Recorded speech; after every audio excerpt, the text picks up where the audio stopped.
परमेश्वर भला है और उसका जो प्रेम है वो हर दिन हमें वो जाहिर करता है।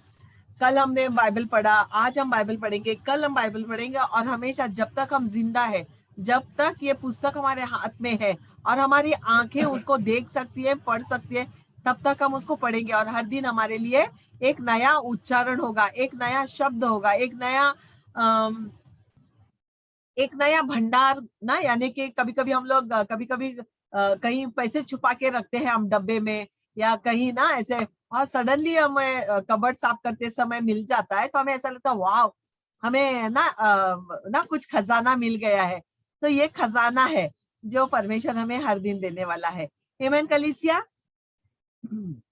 तो आइए कलीसिया, आज हम परमेश्वर के और एक प्रेम का जिक्र जो बाइबल में लिखा है और जो हम हर दिन हमारे जीवन में देखते हैं, उसको थोड़ा सा अलग तरीके से देखेंगे। ओके, आइए हम होशे की किताब में चलते हैं।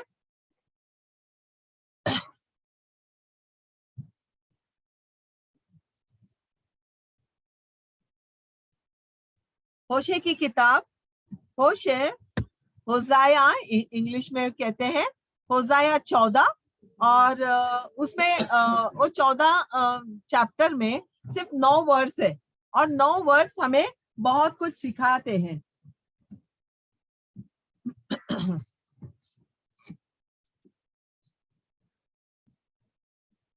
आइए मैं पढ़ती हूँ आप सबके लिए। हालेलुया। पिता परमेश्वर, मैं धन्यवाद करती हूँ इस वक्त के लिए। परमेश्वर, तेरे पवित्र आत्मा से मेरे जीभ को, मेरे गले को, मेरी आवाज को, मेरे मन को परमेश्वर तू कंट्रोल करना परमेश्वर, ताकि प्रभु मैं तेरे वचन को तेरे बच्चों के लिए जो आपने दिया है प्रभु, उसको उनको मैं खिला सकूं, क्योंकि आपका वचन परमेश्वर मधु से भी मीठा है। परमेश्वर, आज सुबह परमेश्वर हम इसको खाने के लिए आए हैं, ताकि परमेश्वर हमारा जीवन तंदुरुस्त रहे। हर एक बातों से परमेश्वर, हर एक जीव जंतु से परमेश्वर उसको लड़ने की शक्ति आपके वचन के द्वारा मिले। मैं धन्यवाद करती हूँ इस वक्त प्रभु, मेरे अपने आप को मैं आपको समर्पित करती हूँ प्रभु। मेरे सर से लेके पैर के तलवों तक प्रभु तू कार्य करना, तू कब्जा करना, और तेरी बातों को परमेश्वर प्रकट करने के लिए मुझे और भी परमेश्वर उत्तम रीति से तैयार करना। धन्यवाद करती हूँ इस वक्त को, यीशु के नाम से ये प्रार्थना करती हूँ, तो सुन और कबूल कर। आमेन, आमेन, हालेलुया। होशे का चैप्टर 14, होशाया चैप्टर 14 और वर्स 1 से मैं पढ़ूंगी। ये कहता है, हे इज़राइल, अपने परमेश्वर यहोवा के पास लौट आ, क्योंकि तूने अपने अधर्म के कारण ठोकर खाई। बातें सीख कर और यहोवा की ओर लौट कर उससे कह, सब अधर्म दूर कर। अब हम नए साल में आए हैं। गए साल में बहुत कुछ हो गया, अच्छा बुरा ना, सही गलत, उन सब को उससे हमें लौट कर कहना है कि प्रभु इस साल हमारे सारे अधर्म दूर कर, अनुग्रह से हमको ग्रहण कर। तब हम धन्यवाद रूपी बलिदान चढ़ाएं। यानी कि आने वाले दिसंबर में हम धन्यवाद का बलिदान चढ़ाने वाले हैं। अशुर हमारा उद्धार नहीं करेगा, यानी कि कोई भी अशुर यानी कि मूर्ति, देवी देवता हमारा उद्धार नहीं कर पाया ये गए साल में, या कोई मनुष्य भी नहीं कर पाया। क्यों? क्योंकि हम उन पर भरोसा रखे और वो भरोसे के योग्य नहीं थे। हम घोड़ों पर सवार न होंगे और न हम फिर अपनी बनाई हुई वस्तुओं से कहेंगे तुम हमारे ईश्वर हो। क्यों? क्योंकि अनाथ पर तू ही दया करता है। ओके, हम सब यहाँ किसी न किसी प्रकार अनाथ है। कोई एक पेरेंट है, किसी का 2 पेरेंट है। ओके, स्मिता के 2 पेरेंट्स नहीं है, सतीश का 1 पेरेंट है, डेविड का 1 पेरेंट है, ज्योति अनाथ है ना, both the parents not there. फिर हमारा प्रकाश है ना, घर का याजक, उसका दोनों पेरेंट नहीं है। फ्लोरी का दोनों पेरेंट्स है। हाँ, छाया को दोनों पेरेंट नहीं है। गुंजा को 1 पेरेंट है। हाँ, मैरी को दोनों पेरेंट्स है।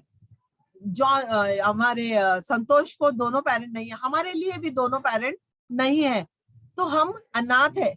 और क्या करता है तो तू क्या लिखा है कि तुम हमारे ईश्वर हो, क्योंकि अनाथों पर तू ही दया करता है।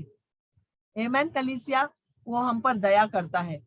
हम कितने भी ना लाख चाहे ना समृद्ध रहे, लेकिन हम परमेश्वर की दृष्टि में अनाथ है। अगर परमेश्वर हमारे जीवन में नहीं है तो बिल्कुल भी नहीं।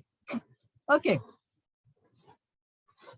अब परमेश्वर का जवाब है इन बातों के लिए, इस प्रार्थना के लिए परमेश्वर हमें जवाब दे रहे हैं और कह रहे हैं मैं उनकी भटक जाने की आदत को दूर करूंगा। ये भटकते रहते हैं ना कभी कभी, यहाँ से वहां से वहां। बाइबल कहता है कि मैं उनकी भटक जाने की आदत को दूर करूंगा, मैं सेंत में तो उनसे प्रेम करूंगा। यानी कि परमेश्वर कहता है मैं फ्री यानी कि फ्री, कभी भी मेरी बाहें तेरे लिए खुला है, कभी भी मेरा द्वार तेरे लिए खुला है, कभी भी मेरा भोजन का टेबल तेरे लिए लगाया हुआ है, कभी भी तू मेरे घर में आराम कर सकता है, कभी भी तू मेरे जीवन में प्रवेश कर सकता है। यानी कि सेंट मैन फ्री है। ओके, फ्री कोई कुछ भी नहीं देता है, ना रिलायंस देता है, ना कोई ब्रांडेड फैक्ट्री देती है। ओके, मैं सेंट मैन उनसे प्रेम करूंगा। क्यों? क्योंकि मेरा क्रोध उन पर से अब उतर गया है। मैं इजराइल के लिए ओस के समान हूंगा, वह सोसन के समान फूले फलेगा और लेबनान के समान जड़ फैलाएगा। उसकी जड़ से पौधे फूट कर निकलेंगे, उसकी शोभा जैतून की सी होगी और उसका सुगंध लेबनान की सी होगी। जो उसकी छाया में बैठेगा वे अन्न के समान होंगे, वे दाख लता के समान फूले फलेंगे और उसकी कीर्ति लेबनान की दाख मधु की सी होगी। फिर एफ्रेम कहेगा, फिर उसमें से हम जो कोई एफ्रेम बन के बैठे हैं, हम कहेंगे मूर्तों से अब मेरा क्या काम, अब मेरे मूर्तियों से कुछ काम नहीं है।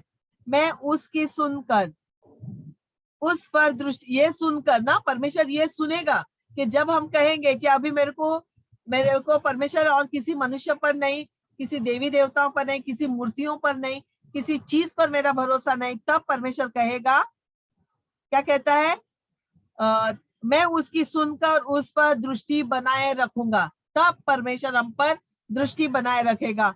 मैं हरे सनोवर सा हूं, तुझी से तू फल पाएगा।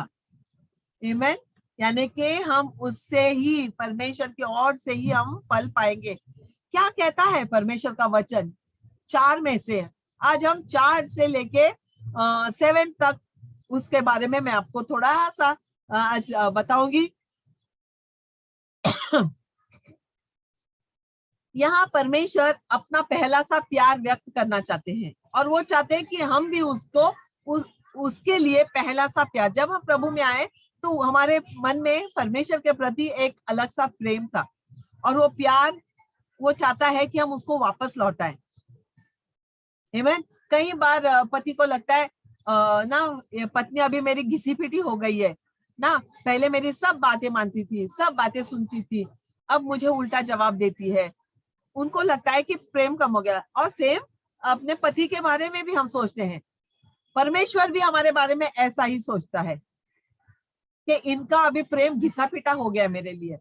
कुछ भी ब्लैबर करते हैं, प्रे किया नहीं किया, आए गए ना, बोलते हैं ना, क्या जूम में बैठेंगे, क्या जूम में खड़े रहेंगे ना, कहाँ नाचेंगे, कहाँ डांस करेंगे। ये सारा हमारा जो प्रेम है परमेश्वर के लिए, तब तो हम कहीं भी टॉयलेट में भी कूदते थे परमेश्वर की बातें को सुनने के लिए।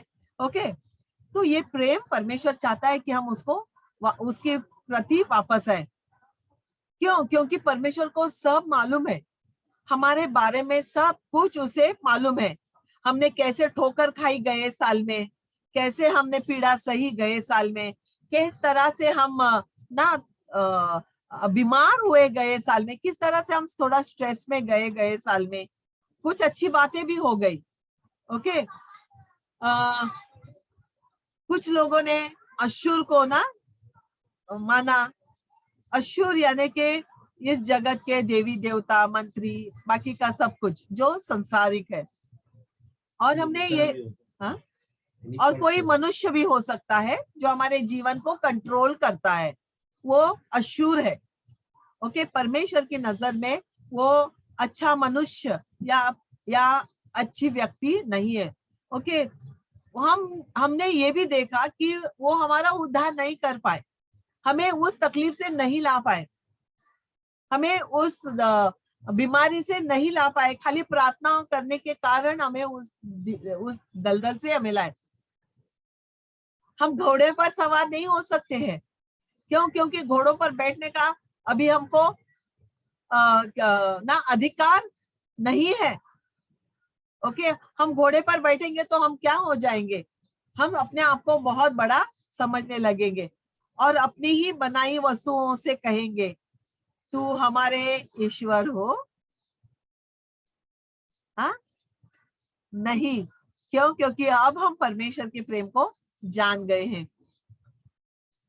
सबसे पहले जब प्रभु हमें इस बात का उत्तर देता है तो वो कहता है कि सबसे पहले मैं तुम्हारे लिए क्या करूंगा? तुम्हारे भटकने की आदत को मैं दूर करूंगा। हम भटक जाते हैं, थोड़ा थोड़ा प्रॉब्लम में भटक जाते हैं, थोड़े से घर में किचकिच हो गई हम भटक जाते हैं।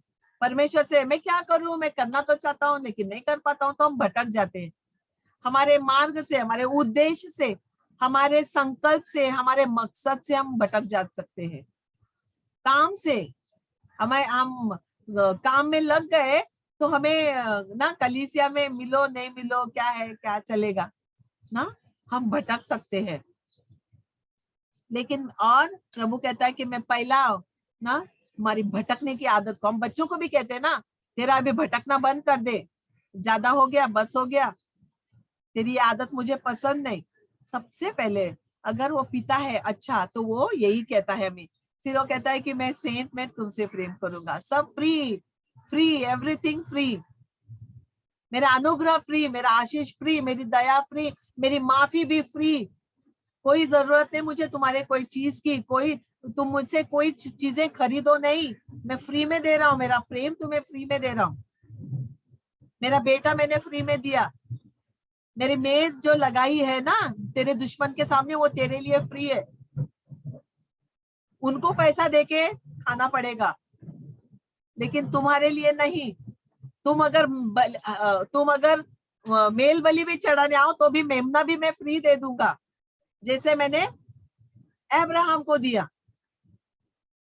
मैं तुम्हें रोटी भी फ्री खिलाऊंगा जैसे मैंने इलाइजा को खिलाया।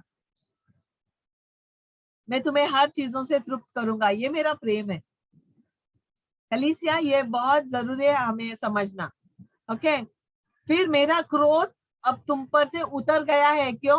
क्योंकि तुमने मन फिराया है। हम मन फिरा के इस साल नया कार्य करेंगे कलीसिया ना। कुछ बातें अभी भी हमको अगर होल्ड करती है ना तो हम उसको छोड़ देंगे ताकि परमेश्वर का क्रोध हम पर उतर जाए। परमेश्वर कहता है कि मैं खुद तुम्हारे लिए एक आशीष बन रहा हूं। उसने हमको क्या कहा कि मैं तुम्हें ऐसा मनुष्य बनाऊंगा जो आशीष का कारण बने। वैसे ही परमेश्वर भी हमारे लिए आशीष है। ओके, और कैसे बनेगा वो आशीष? किस तरह से वो हमें अपनी आशीषें बताएगा? ओके, तो सबसे पहले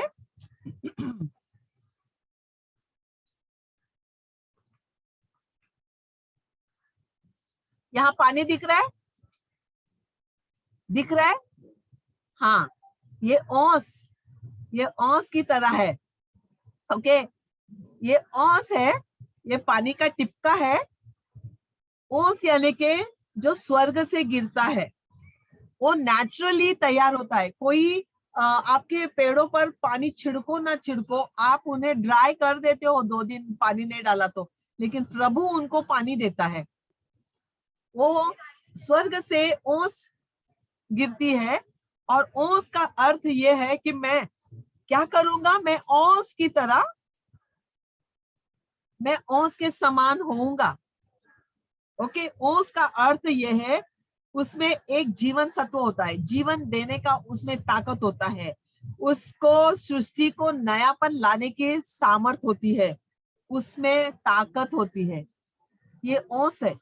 कभी कभी देखिए कोई मरता रहेगा ना आदमी, तो हम क्या करते हैं लोग, पानी ग्लास में पानी में हाथ डुबा के उसके मुंह में एक ड्रॉप पानी देते हैं, देते हैं ना, कि उसकी जीभ को ठंडा हो जाए। इवन हम लोगों ने देखा कि जब ये धनी मनुष्य नरक में गया तो उसने कहा कि एक एक ड्रॉप पानी इसमें लेके आना उंगली में, कि मेरी जीभ ना जो जल रही है वो ठंडी हो जाए। तो परमेश्वर हमारा ये कार्य करेगा हमारे जीवन में इस साल। विश्वास कीजिए कि वो हर समय हमारे ऊपर औंस की तरह रहेगा। हम ताजे रहेंगे, समृद्ध रहेंगे और जीवन सत्व से भरपूर रहेंगे। फिर उसने कहा मैं सोसन के समान फूला फलेंगे।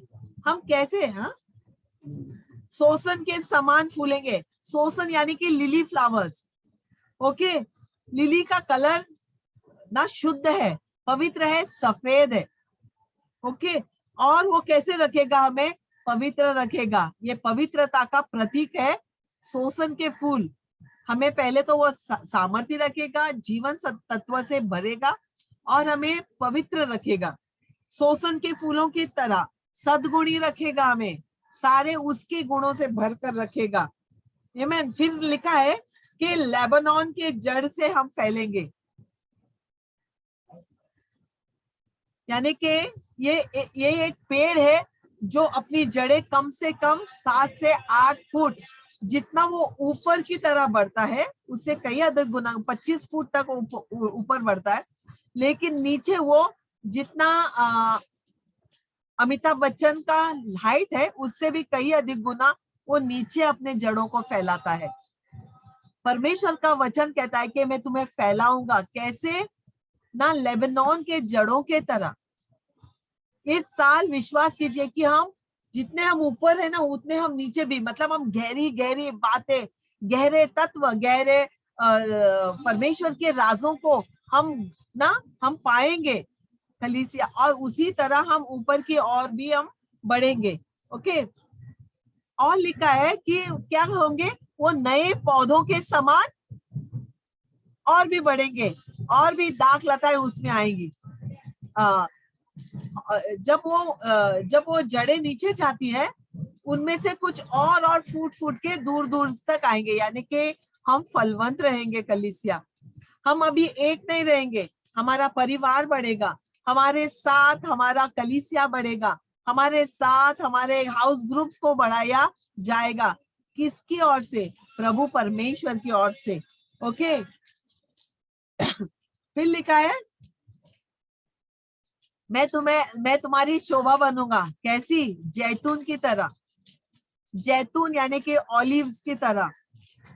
ऑलिव एक जैसे हम भारत देश में नारियल को बहुत अहमियत देते हैं ना। नारियल को वो सभी चीजों में चलता है, अच्छे बुरे चीजों में चलता है। उसकी हर एक वस्तु नारियल के पेड़ की सब काम में आती है, कुछ भी उसका वेस्ट नहीं है। पत्ते, जड़, फिर क्या बोलते हैं, उसकी डालियां, उसके फल, उसका हर एक चीज नारियल का यूजफुल है। वैसे ही जैतून जो है वो बहुत ही उपयोगी पौधा है। कहता है कि मैं तुम्हारी शोभा बनूंगा जैतून की तरह। जैतून ये 1000 साल पुराना, 1000 साल तक वो पेड़ जी सकता है। 1000 साल यानी कि सनातन, एक सनातन। प्रभु ने कहा कि मैं तुम्हें सनातन से सनातन, ना तुम सनातन तक मेरे साथ रहोगे, युगान युग मेरे साथ रहोगे। ये 1000 साल किसने देखा है भाई? हमारा तो 10 पीढ़ी हो जाएगा। एक जैतून का पेड़ जो लगाया समझो तो 10 पीढ़ियां कम से कम, अगर 100 के हिसाब से चले तो 10 नहीं तो शायद 20 पीढ़ियां हमारी निकल जाएगी, लेकिन जैतून का पेड़ मरेगा नहीं। वो हर साल 400 से 500 किलो फल देता है। सारे जैतून जो होते हैं वो तेल के लिए काम आते हैं, वो खाने के लिए काम आते हैं। उससे बहुत बढ़िया अचार बनता है, उसके पत्तों की अच्छी चाय बनती है, उसकी जड़ें आयुर्वेदिक हैं। ओके, तो लिखा है कि मैं तुम्हारी शोभा बनूंगा।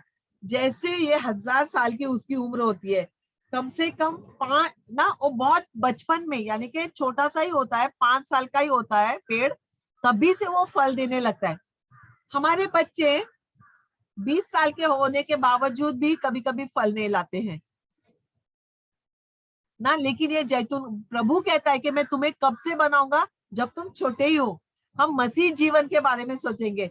अभी मैं समझो 5 साल का मैं नन्हा बालक हूँ, 5 साल प्रभु में अगर मैं आया हूं, तो ये समय है, ये साल है मेरे लिए कि मैं इस साल फलवंत बनूं। मुझ में बहुत सारे फल लगने जरूरी है। ओके कलीसिया, और उसमें बहुतायत होती है। तो परमेश्वर कहता है मैं तुम्हारे लिए ना बहुतायत बनूंगा। और अगर वो पेड़ सूख भी जाता है, सूखा में जैसे रेगिस्तान के जगहों पे वो उगता है, तो भी बिना पानी के वो जी सकता है। परमेश्वर का वचन क्या कहता है भजन संहिता 23 में, मैं तुम्हें हरी हरी चराइयों में लेके चलूंगा और शीतल जल के झरने के पास लेके चलूंगा, ताकि तुम तेरे जी में जी लाए। लेकिन ये जो पौधा है, प्रभु कहता है कि रेगिस्तान में भी अगर तुम रहोगे तो भी तुम मरोगे नहीं, 1000 साल तो आपको जीना ही है। ओके, ये आशीष है हमारे लिए इस साल के लिए कलीसिया। फिर लिखा है क्या, हाँ, मैं तुम्हें अन्न के समान बनाऊंगा। अन्न क्या है, चावल है, गेहूं है और बार्ली है, और क्या कहते हैं, रागी है। ओके, इसको अन्न में गिना जाता है। ओके, कहता है कि मैं तुम्हें अन्न के समान करूंगा, कब, जब तुम मेरे स्थान में बैठे रहोगे। भजन संगीता 91 क्या कहता है, जो परम प्रधान के छाए हुए स्थान में बैठेगा वो ठिकाना पाएगा, यानी कि अन्न पाएगा। आमीन, वो आशीष पाएगा, वो सुरक्षा पाएगा, वो जीवन पाएगा, वो बहुतायत पाएगा। आमीन, ये परमेश्वर का वादा है हमारे लिए इस साल के लिए। ओके, और लिखा है कि वो हमारे लिए आहार ना, अन्न बनेगा, आहार बनेगा। यानी कि क्या, अगर आपके घर में आहार है तो क्या आप फेंक दोगे बनाया हुआ खाना? उसको कब खाएंगे, जब खाना पकता है तभी हम सोचते हैं कब खाएं भाई, क्या कभी 12 बज जाएगा, कभी 12 बज जाएगा, ताकि हम खाएं। यानी कि हर कोई आपको चाहेगा अन्न के समान। जैसे यीशु ने कहा कि तुम जगत के लिए सॉल्ट हो, टेस्ट हो, हर कोई हमें चाहने लगेगा। क्यों? क्योंकि हम उनके लिए क्या लेके जाते हैं, परमेश्वर का भोज लेके चलेंगे, परमेश्वर का वचन जो दाख मधु से भी मीठा है। ओके, हम अन्न के समान रहेंगे। फिर क्या लिखा है, दाख लता के समान क्या करेगी तू, फैलेगी। दाख लता को अगर आप देखो, द्राक्ष का, नासिक का है, बच्चों का जो क्राफ्ट हम देखते हैं, तो दाख लता हमेशा नीचे की ओर नहीं बढ़ती है, वो हमेशा ऊपर की ओर बढ़ती है। और उसके जो फल है वो उसके पत्तों को लेकर लटकते रहते हैं, और वो एक आध नहीं आता है। ओके, एक एक फल नहीं आता है, वो गुच्छों में आता है। मैं तुम्हारे लिए दाख लता के इस तरह मैं फैलूंगा, प्रभु कहता है। क्या ये आप और मैं नहीं हूं कि जो दाख लता की तरह फैलने चाहिए? हमारे पत्ते कभी भी ना मुरझाएंगे, उसने कहा। हमारे पत्ते हमेशा बेला पकड़कर ऊपर की ओर चढ़ने चाहिए। हमारी बढ़ोतरी होनी चाहिए, हमारा जीवन बढ़ना चाहिए, साथ में हमारी आत्मिक उन्नति होनी चाहिए। आमीन कलीसिया।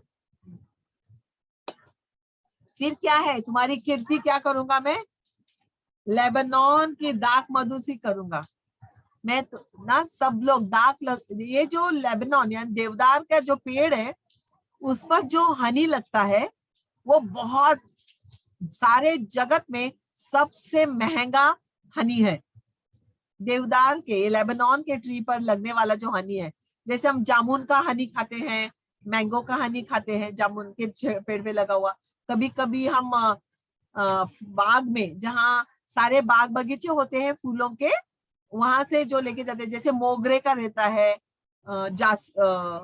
जासवंत का रहता है, सरसों का रहता है।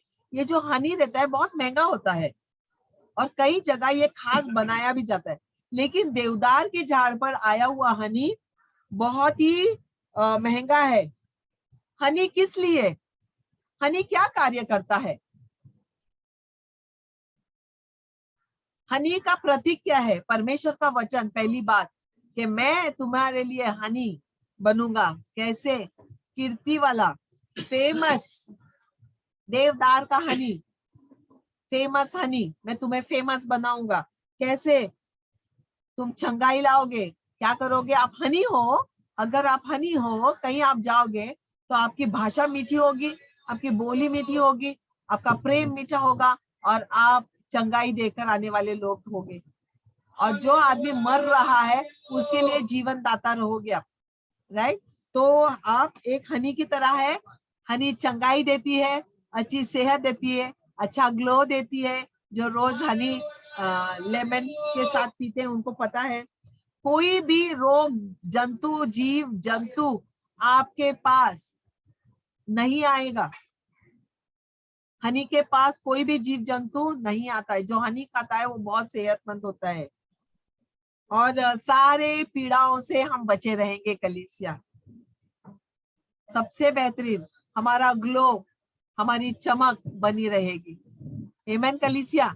क्यों? क्योंकि परमेश्वर का जो वादा है हमारे लिए इस वचनों के द्वारा, मैं चाहूंगी कि आप इसको फिर से पढ़े और एक बार पढ़े और देखो, क्या आप लिली फ्लावर हो? क्या आप वो देवदार ट्री का हनी हो? क्या आप ना अंगूर के गुच्छों की तरह हो? क्या आप उसकी बेला की तरह हो? क्या आप नया जड़ फूटे हुए लोग हो? क्या आप ओस की तरह उसको पाते हो?